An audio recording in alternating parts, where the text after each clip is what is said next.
여러분, 집 한 채 가지고 계시죠? 그 집에 지금 살고 계십니까? 만약 사정이 있어서 다른 곳에 살고 계시다면 정부가 여러분을 투기꾼으로 보기 시작했습니다.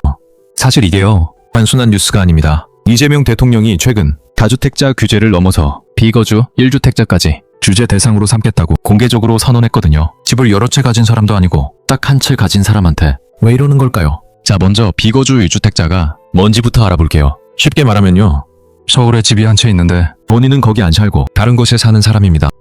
예를 들어 볼게요. 서울에서 일하다가 회사에서 지방으로 발령이 났어요. 그래서 서울 집은 세를 놓고 지방에서 전세로 살고 있는 거죠. 이런 분이 비거주 1주택자입니다. 투기하려고 그런 게 아니라 어쩔 수 없는 상황인 거예요. 근데 여기서 진짜 중요한 게 있어요. 정부가 왜 이런 규제를 들이대는지 알아야 합니다.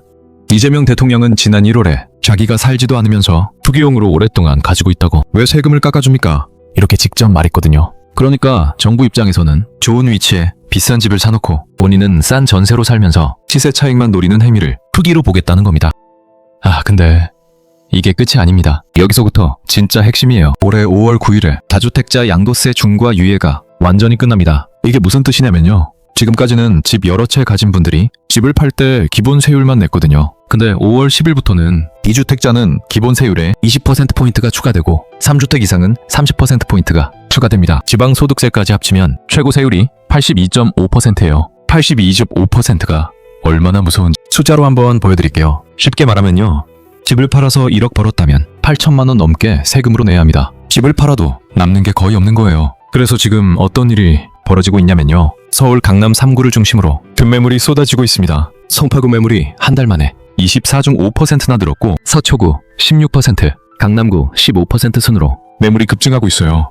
지금 이런 생각 드실 수 있어요. 나는 다주택자가 아니니까 상관없는 거 아닌가? 그런데요, 이게 1주택자한테도 영향이 옵니다. 지금 정부가 검토하는 게 뭐냐면 유주택자 장기 보유 특별공제를 실거주한 사람에게만 적용하겠다는 겁니다. 현재 1주택자는 10년 이상 보유하고 2년 이상 실거주하면 양도차익의 최대 80%를 공제받을 수 있거든요. 근데 실거주 안 하면 최대 30%만 공제됩니다. 같은 집인데 세금이 몇 천만 원에서 몇억 원까지 차이가 날 수 있는 거예요. 물론 이 정책에 대한 반대 목소리도 큽니다. 이준석 개혁신당 대표는 서울에서 일하다가 지방 발령 난 직장인이 왜 투기꾼 취급을 받아야 하냐고 강하게 비판했어요. 또 이런 예시를 들었습니다. 평택 삼성전자 엔지니어와 이천 하이닉스 엔지니어가 서로 이직하고 싶어도 집 때문에 못 옮기게 된다는 거예요. 판교 IT 회사에서 제안받아도 집을 팔고 세금 내고 다시 사거나 회시간 반 출퇴근을 감수해야 하는 상황이 된다는 거죠. 솔직히 말씀드리면요, 정부의 규제가 여기서 끝날 것 같지 않습니다. 올해 안에 부동산 감독원이라는 새로운 기관이 만들어집니다. 국무총리 직속으로요, 시장 교란 행위를 감시하겠다는 건데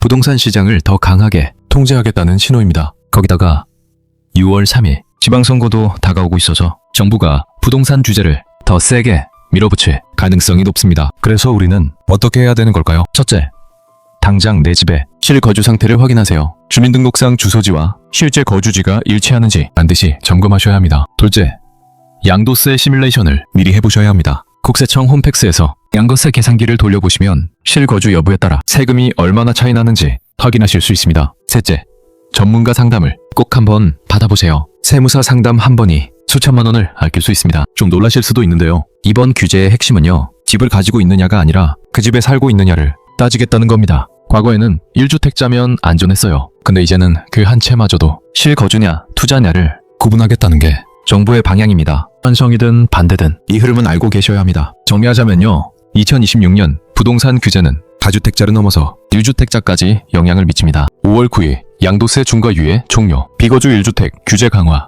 부동산 감독원 출범까지 올해 집 한 채 가진 분들도 꼭 챙겨보셔야 할 변화들입니다. 이런 경제 소식 매일 쉽게 풀어드리고 있으니까 구독 눌러두시면 놓치지 않으실 겁니다. 다음 영상에서는 더 놀라운 이야기를 해드리겠습니다.